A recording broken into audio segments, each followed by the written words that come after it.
Assalamualaikum, me friends. We will discuss about today the heart.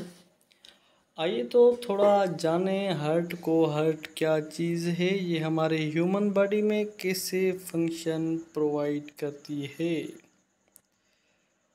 Do remember, heart हमारे body में एक pumping argon है। ये हमारे बॉडी में सिर्फ सर्कुलेटरी सिस्टम का मेन काम करती है।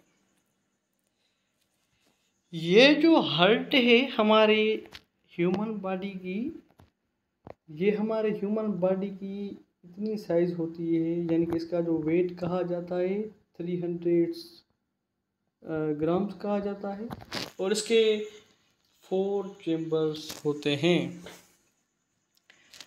हार्ट को सेपरेट किया गया है, राइट हार्ट पोर्शन एंड दूसरा इसको लेफ्ट हार्ट पोर्शन भी कहा गया है। ये जो हार्ट की जो लाइंस ऑफ इंडिकेशन देख रहे हो, जो रेड लाइंस है, ये ऑक्सीजनेटेड ब्लड को इंडिकेट कर रही है, और जो ब्लू वाली जो लाइंस है ये डीऑक्सीजनेटेड ब्लड को इंडिकेट करती है।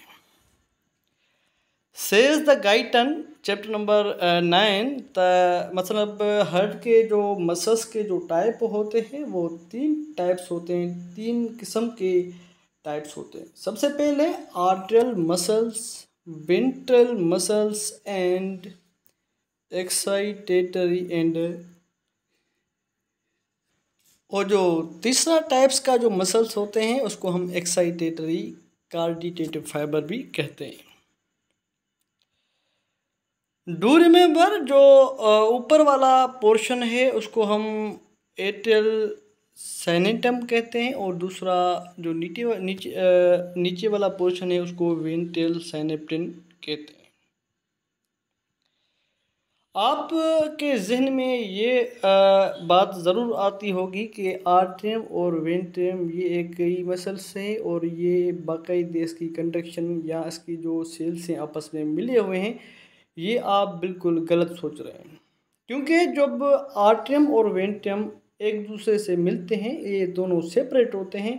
कुछ फाइबर होते हैं इलेक्ट्रिकली सेपरेटेड टिश्यू फाइबर्स होते हैं जो प्रिवेंट करते हैं आर्ट्रियम, मतलब सेपरेट करते हैं आर्ट्रियम और वेंट्रियम को।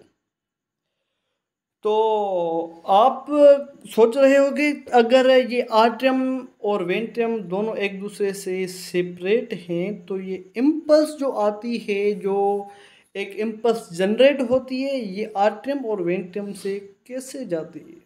तो आप भी याद कर लें, एक इसमें थोड़ा स्पेस होता है, एक होल एज नेचुरली ऑलरेडी होता है जो आर्ट्रियम और वेंट्रियम के मतलब उस पाथ के थ्रू इम्पल्स फ्लो होती है, जिसको हम कहते हैं एवी वेव्स।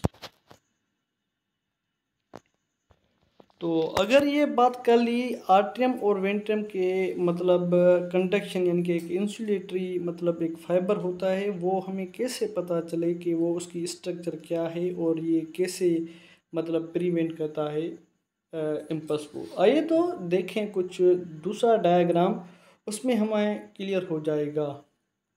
ये आप डायग्राम देख रहे हो, ये जो आप मतलब सामने आपकी पिक है, ये कार्डियाक मसल्स की एक डायग्राम है।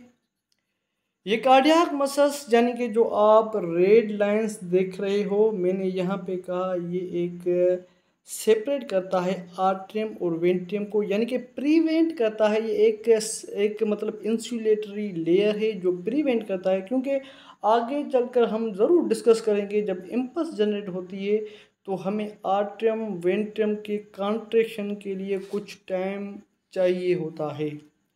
अगर वो दोनों मसल्स आपस में फ्यूज़ होंगे और फिर ये मतलब इम्पल्स आगे पीछे हो जाएगी और हार्ट की जो रिदम है वो डिस्टर्ब हो जाएगी, फिर हमारे हार्ट सही काम नहीं कर सकेगी। क्योंकि हम चैप्टर नंबर 12 में उसमें ज़रूर पढ़ेंगे हार्ट के बाबत, क्योंकि वहाँ जानेंगे हम हार्ट के डिसऑर्डर्स कौन कौन से है।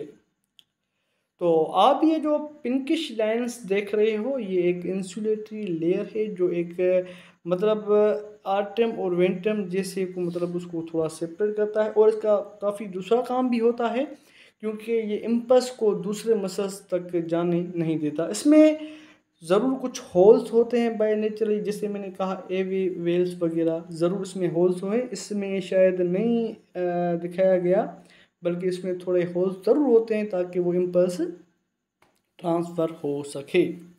और जो आप ये लेंस देख रहे हो यानी कि एक डार्कन एंड ब्राउनिश लेंस जो होती है, ये आप शायद पहले भी देख आए हो कहाँ पे, स्केलेटल मसल्स में।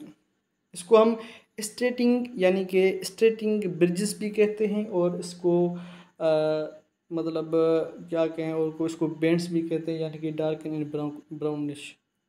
क्योंकि ये इसलिए होता है, इसमें एक्टिन एंड मायोसिन दोनों प्रोटीन होती है जस्ट लाइक स्केलेटल मसल, इसलिए ये बैंड्स आते हैं। अच्छा याद रहे, इसको जो पिंकिश लाइन है इसको हम इंटरकिल इंटरकेलवेटेड डिस्क शायद कहते हैं, इंटरकेलवेटेड डिस्क, या हाँ इंटरकेलवेटेड डिस्क कहते हैं।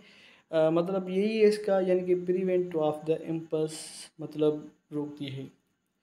तो व्यूअर्स आज हमने थोड़ा एज अ जस्ट इंट्रोडक्शनरी मतलब एक वीडियो बनाया है। इंशाल्लाह कल से एक बेस्ट टॉपिक लेंगे हार्ट के ऊपर, फिर थोड़ा डिटेल स्टडी यानी कि उसको बिल्कुल क्लियरफाई समझेंगे।